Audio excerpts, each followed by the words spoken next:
Bonjour Cédric Villani, bonjour Bertrand Perrier. Bonjour. Comment allez-vous ? Bonjour. Oui, alors moi je voudrais dire une chose, c'est à quel point je suis un imposteur. Cédric, Ça commence moi, fort. ouais, parce que en fait, moi j'ai eu 8 en maths au bac. Vous voyez ?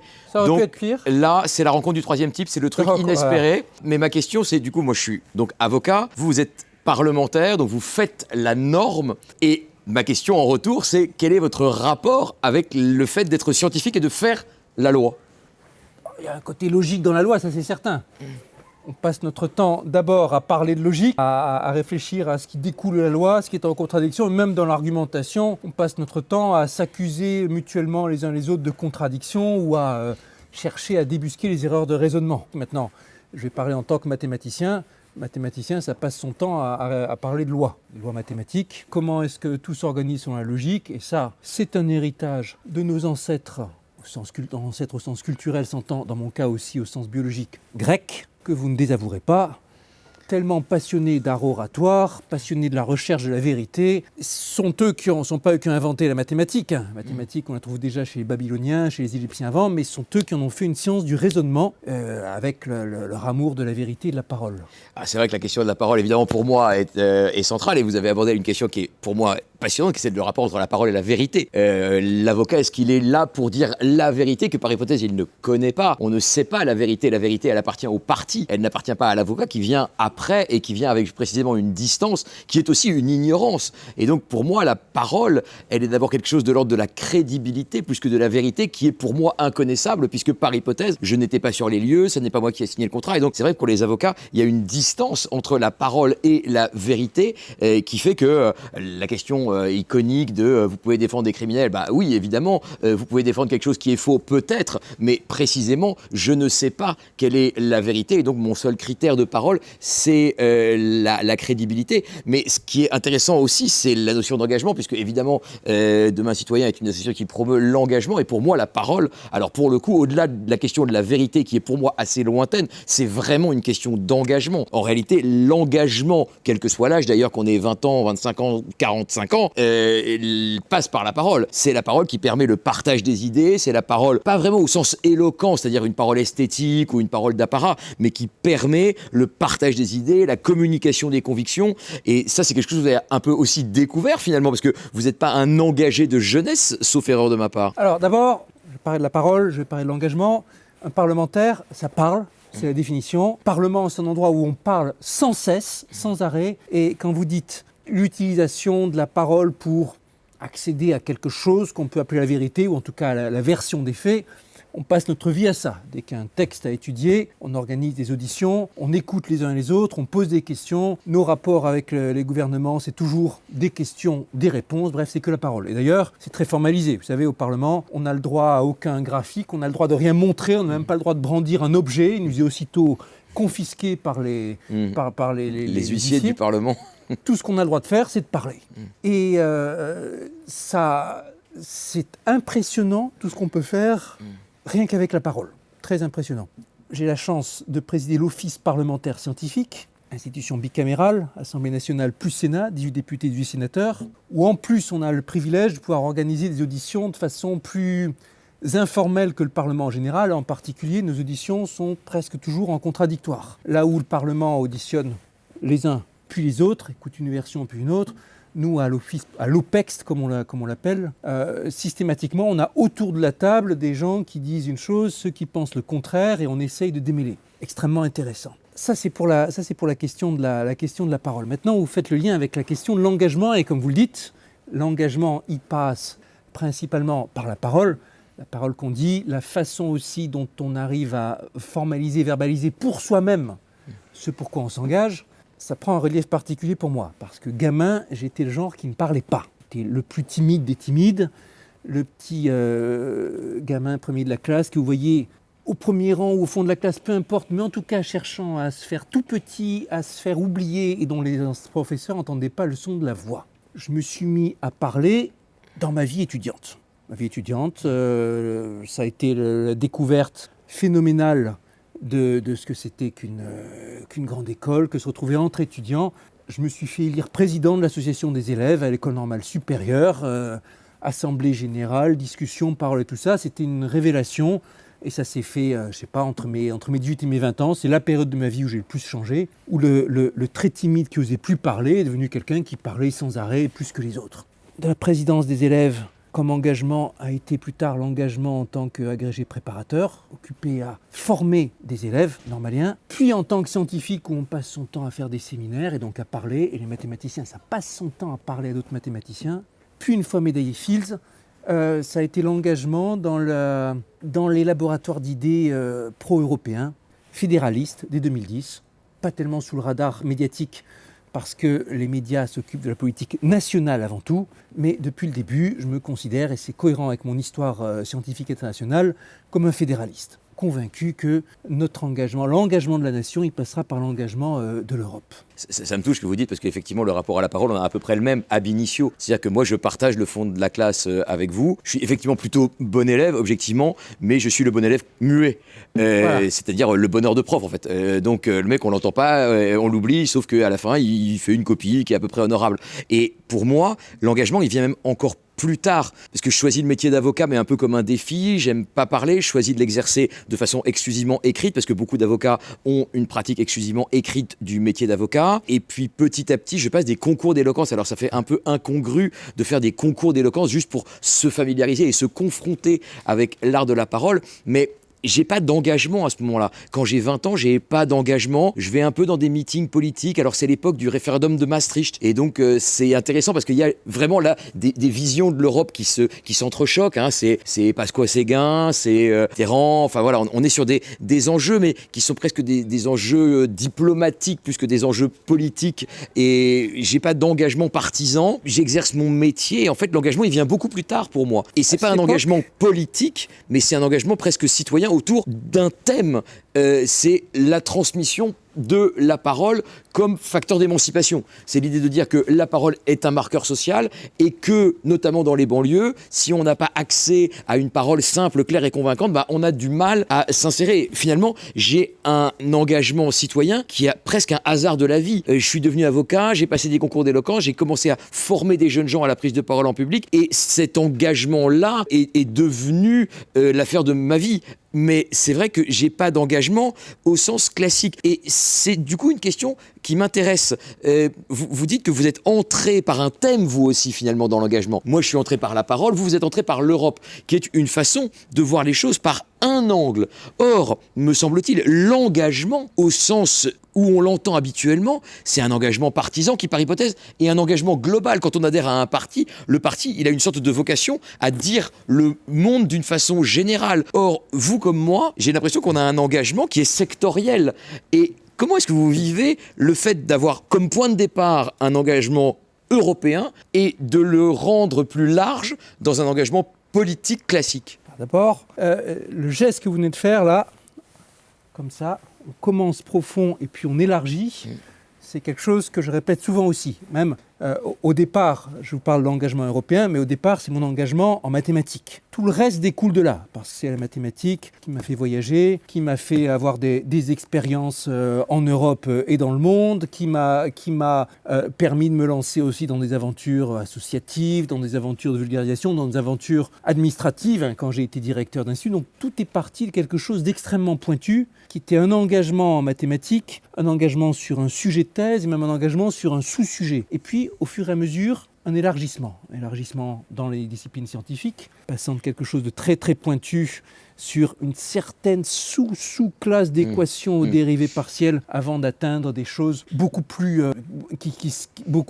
éparses, des questions de géométrie, des questions de probabilité et ainsi de suite, mais aussi quelque chose qui au début est uniquement scientifique et qui ensuite devient associatif, citoyen, mon expérience. J'ai toujours eu l'impression que à 20 ans, j'aurais été incapable d'avoir des idées arrêtées sur des affaires politiques, sur quel parti, sur quoi faire. Et d'ailleurs, je ne parlais pas de politique avec mes collègues normaliens. Pourtant, à une époque où on est souvent très politisé. Après coup, maintenant, après avoir voyagé un peu partout, après avoir expérimenté plein de positions, je me sens après avoir vu plein de situations, je me sens bien plus légitime et bien plus confiant. Et encore plus maintenant, d'ailleurs, après 4 ans de parlementarisme, après avoir vu des centaines de situations, d'auditions, de questions, d'exemples de lois dévoyées, d'exemples de lois qui fonctionnent bien, et ainsi de suite.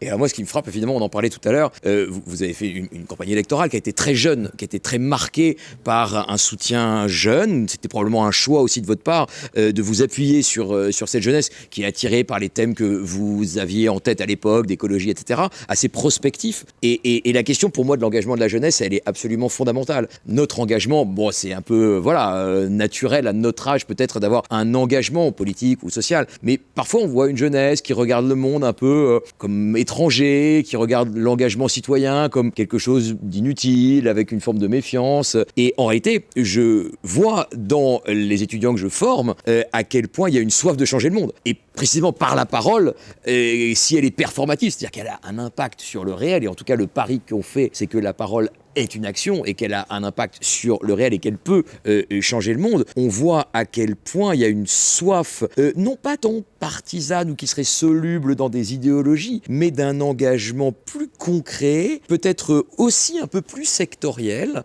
sur une cause, l'égalité homme-femme, la lutte contre les discriminations, l'accueil des migrants, enfin, et je trouve que l'éducation populaire. L'éducation populaire, Et absolument. je trouve que il y a, et je veux dire, à la jeunesse, la solidarité internationale, on voit à travers la crise du Covid aussi que des formes de solidarité sont nées, d'engagement autour de la question de la précarité étudiante, qui est vraiment le scandale absolu. Enfin, je veux dire, comment est-ce qu'on peut laisser une génération comme ça faire la file d'attente de la banque alimentaire? Enfin, c'est vraiment la honte de la République. Enfin, il y avait pour moi une honte de la République, était les prisons. La deuxième honte de la République, c'est le traitement qui est réservé à la jeunesse. Enfin, je veux dire, là aussi, c'est assez symptomatique du futur que l'on se construit. Et donc, je trouve que cet engagement-là de la jeunesse, il est assez revigorant. Et je veux dire aussi à quel point, pour les jeunes qui s'engagent... Revigorant pour nous qui le regardons, quand on le voit, revigorant pour les jeunes eux-mêmes. Mais c'est ça, parce que c'est un surcroît de vie. Le fait de s'engager, ça donne un sens. Ça fait se réaliser. De la même façon, on sait bien, les psychologues nous disent bien, le fait d'offrir fait du bien. C'est pas seulement recevoir le cadeau, c'est offrir le cadeau et encore plus. Le fait de s'engager fait du bien, il est indispensable. Et c'est quelque chose qu'on retrouve un peu partout, que j'ai pu toucher du doigt dans un certain nombre de rôles. J'ai présidé une association fondée par un artiste qui s'occupe d'instruments de musique novateurs et de travailler avec des jeunes handicapés, polyhandicap, autisme. L'impact pour les jeunes est beaucoup, beaucoup plus fort du fait de pouvoir être acteur de la musique que de simplement l'écouter, la recevoir. On peut, un citoyen, c'est pas seulement quelqu'un dont on assure les besoins fondamentaux, c'est là qu'on revient sur votre exemple de banque alimentaire, c'est un citoyen à qui on permet de se réaliser, de s'engager, d'agir, de faire quelque chose. Et c'est beaucoup plus valorisant. Dans ma jeune expérience, souvent je dis le job le plus intéressant que j'ai jamais fait, c'est celui d'agrégé préparateur, où j'avais beaucoup de liberté pour organiser, très peu de contraintes et beaucoup de liberté pour organiser la formation des jeunes, des étudiants, pour préparer les groupes de travail, préparer les séminaires et ainsi de suite. C'est le rôle actif qui est beaucoup plus valorisant, bien sûr. Mais c'est vrai qu'on voit à quel point il y a une soif d'engagement aussi que je trouve assez nouvelle. Les étudiants aujourd'hui, ceux que je côtoie, à la fois d'ailleurs dans des établissements assez favorisés, genre Sciences Po, ou dans des choses, des filières plus compliquées, ils comprennent que la formation n'est qu'une partie, la formation académique n'est qu'une partie de la formation de leur état d'esprit, et il y a cette volonté aussi, vous disiez de sens, moi je dis un peu de supplément d'âme, c'est-à-dire d'ajouter à la formation simplement académique quelque chose qui relève vraiment de l'engagement global, de la volonté de faire progresser les choses, et je trouve ça assez incroyable. Alors certains le font, ne nous mentons pas. Et vous serez d'accord avec moi que c'est une formation, même en termes de contenu, qui est bien plus efficace. De la même façon, comme on sait, la meilleure façon d'apprendre un cours, c'est de l'enseigner. Vous préparez vous-même le cours, vous le savez après bien mieux que si juste on vous l'a expliqué. La meilleure façon il y a ces expériences qui vous disent dans la préparation d'une leçon de maths, la meilleure façon de bien acquérir le concept, c'est d'avoir comme exercice à préparer soi-même une vidéo, un cours, une leçon. Mais évidemment, et on dit souvent, c'est vrai que Pour les juristes, par exemple, les diplômes, la réalité, c'est qu'on a tous les mêmes. On a tous les mêmes. On est tous avocats. On a tous fait, voilà. Et ce qui fait la différence, me semble-t-il, c'est justement ces petites expériences que l'on a au-delà de l'académique et qui fait que, on a ce supplément de vie, ce supplément d'âme que seul l'engagement peut procurer. Bertrand Perrier, Cédric Villani, vous avez parlé de votre jeunesse. Mais aujourd'hui, en parlant de cette jeunesse qui est précaire, qui fait la queue devant les files de banque alimentaire, qu'est-ce que vous avez à leur dire ? Il faut reconnaître que collectivement, on a très très mal joué, très très mal abordé la question des jeunes dans le cadre du Covid. Parce que de fil en aiguille, en particulier dans le second confinement, les jeunes se sont retrouvés isolés, confinés, restreints d'une façon qui est insupportable quand on a 20 ans ou quelque chose comme ça, pour une maladie dans laquelle eux n'étaient pas les personnes vulnérables. Et je l'ai vu dans les auditions qu'on a pu passer, que j'ai pu présider en tant que président du comité consultatif Paris-Saclay. J'ai pu le voir dans les comptes rendus des étudiants de Paris-Saclay. Un délabrement psychologique consécutif à ça qui était juste phénoménal, effrayant. Pas moins grave que la situation sanitaire globale. Moi, j'ai vécu ça vraiment comme une honte. De voir des jeunes gens réduits à faire la queue à la banque alimentaire m'est apparu comme une blessure citoyenne forte, comme une révélation aussi d'un mal-être qui était probablement latent et qui fait que la jeunesse a été privée de tout ce qui fait la jeunesse. C'est-à-dire au-delà de l'étude, la vie citoyenne, la vie collective, les premières expériences de l'existence. Et évidemment, il y a eu des actions. On ne peut pas dire qu'il n'y a rien eu.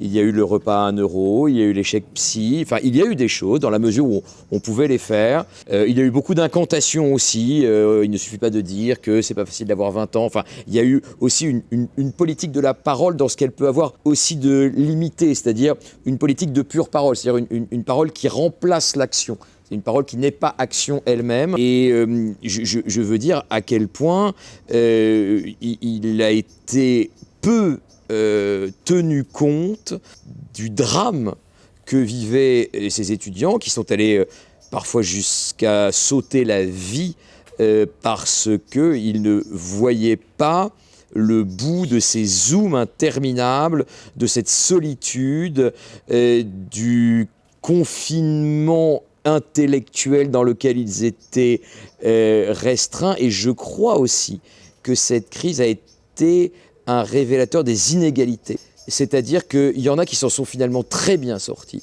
parce qu'ils étaient entourés, parce qu'ils étaient favorisés. Et je crois que ça a accru en réalité, et c'est en cela que c'était particulièrement dur, ça a accru des inégalités dans la jeunesse. Je crois qu'on aurait dû décréter les campus sont des zones particulières dans lesquelles les restrictions, les couvre-feux ne s'appliquent pas. On demande aux étudiants pendant la durée de l'épidémie de voir aussi peu que possible leur famille, de rester entre eux. Et on s'accorde au sein de la société pour dire que ce sont des zones franches. Ouais. Des zones franches. Il faudra à garder en tête quand le problème se reposera. Cette notion de contact, comme vous le dites, ces cours en Zoom, c'est pas du tout le même impact à 20 ans ou à 40 ans. Finalement, ce que cette crise a mis en avant, c'est qu'on pouvait assurer une continuité pédagogique. Elle a été souvent assez bien assurée, mais ça a mis en avant le fait que pour moi, le cours commence à la fin du cours. Là où je suis vraiment prof, c'est à la fin du cours. C'est quand on vient me voir, parce qu'on a une difficulté et qu'on veut en parler, parce qu'on a besoin d'un conseil et qu'on veut en parler. Ce moment personnel. Faire cours, c'est pas très intéressant pédagogiquement, enfin pour moi. Le cours commence à la fin du cours. Et là, à la fin du cours, tout le monde éteint sa caméra et c'est vraiment fini. Je me souviens, ce que vous dites me rappelle. Alors, j'avais eu des expériences de cours en distance, intéressants, mais je me souviens que le moment le plus intéressant du cours, c'était le forum aux questions qui suivait l'exposé du cours proprement dit. Et c'est là qu'on répondait aux questions, qu'on réalisait cette interaction qui est indispensable et qui manquait dans le cours en ligne proprement dit. Ici, on a vu, il faudra longtemps d'abord pour tirer les conséquences au plan sociologique, mais en particulier au plan pédagogique de la crise Covid, de toutes ces expériences qui ont été menées, mais on a pu voir à quel point on n'est pas prêt de s'extraire du modèle de cours en présence. Parce qu'il permet de se mélanger, parce qu'il permet justement de questionner, permet d'interagir. De quoi sera fait le citoyen demain? On se le pose en tant que politique, on se le pose en tant que citoyen, certainement. J'aime bien une certaine citation de Buckminster Fuller qui nous rappelle que nous sommes dans un vaisseau spatial qui s'appelle le vaisseau spatial Terre, avec une particularité qu'il n'y a pas de passagers ou d'équipage, mais que tout le monde est à la fois passager et équipage, et qu'il n'y a pas de mode d'emploi, et que c'est à nous de trouver à la fois comment on le fait fonctionner et où on va. Le citoyen, demain, il devra garder ça en tête. Alors vous voyez, demain citoyen, c'est lui. Demain citoyen, c'est doux, c'est affectueux, c'est sympathique. Parfois c'est un peu rebelle, parfois c'est un peu imprévisible, mais à la fin, ça revient toujours à la maison. Wow, wow, wow, wow, wow, wow, wow, wow.